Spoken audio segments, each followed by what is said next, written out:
Both Moscow and Kiev have slammed Western allies' decision to set a price cap of $60 on Russian oil exports. Russia's defense minister and Belarus's president held talks in Minsk as the Kremlin continues its fierce attack on Ukrainian infrastructure and military positions. Adapting to the dark. Widespread blackouts in the Ukrainian city of Lviv have not brought life to a halt as shops and bars continue to operate. Both Moscow and Kiev have slammed the new price cap on Russian oil set by Western allies. The Kremlin announced that it will not accept the new price ceiling, while the Ukrainian president suggested the cap should be lowered from the $60 a barrel agreed on down to $30. Зараз у світі завершилась, на жаль, без серйозних рішень. Volodymyr Zelensky said the price cap wasn't a serious enough answer to Russia's invasion of Ukraine. He added that the current ceiling is quite comfortable and not enough to damage the Russian economy. Яка цілком комфортна для бюджету держави-терориста. Although experts say the measures will likely be felt by Russia, the blow will be partially softened by Moscow's biggest crude oil trade partners, India and China, neither of whom have committed to the price cap. Russian Defense Minister Sergei Shoigu and Belarusian President Alexander Lukashenko held talks in Minsk on Saturday where they reportedly discussed military cooperation and regional security. Although Lukashenko has consistently said he will not enter the war in Ukraine, Moscow has in the past used Belarus as a staging post for its invasion.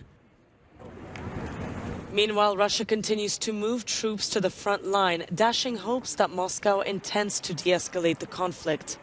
The Ukrainian armed forces reported that since Friday, the Kremlin's forces have fired 5 missiles and carried out dozens of airstrikes targeting Ukraine's military positions and civilian infrastructure. According to the UK Defense Ministry, Russia is likely planning to encircle the town of Bakhmut, where fierce trench warfare reminiscent of World War I has been going on for the past few weeks. No light and no power. But despite the odds, it's business as usual in this shopping centre in Lviv, Ukraine. Torches and candlelight have replaced the bright lights that once flooded these stores. However, residents here are refusing to put their lives on hold, following a barrage of Russian strikes on the country's critical infrastructure. Despite planned and unexpected blackouts, there is still time to enjoy a drink and listen to some live music. Bar owners and customers alike in this area have learned to adapt after 4 days of power cuts. One bartender says these new conditions have encouraged his patrons to talk more to each other and find their own recipe for happiness. Moscow continues to justify its attacks, plunging millions of people into the darkness and the cold. As winter looms, experts say another Russian strike amid sub-zero temperatures would be catastrophic. But for now in Lviv, morale is high.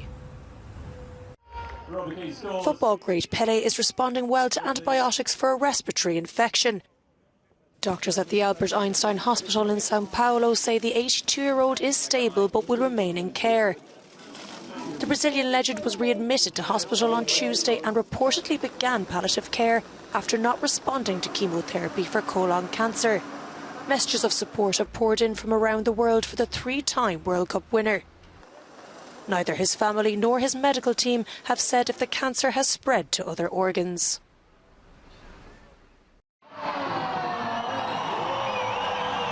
Holiday season is in full swing as people gather across the world to celebrate the start of the Christmas period.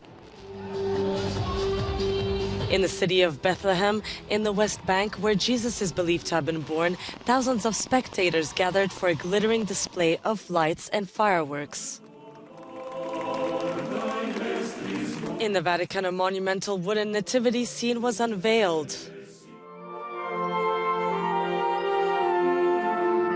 And the traditional Christmas tree will light up St. Peter's Square until January 8th.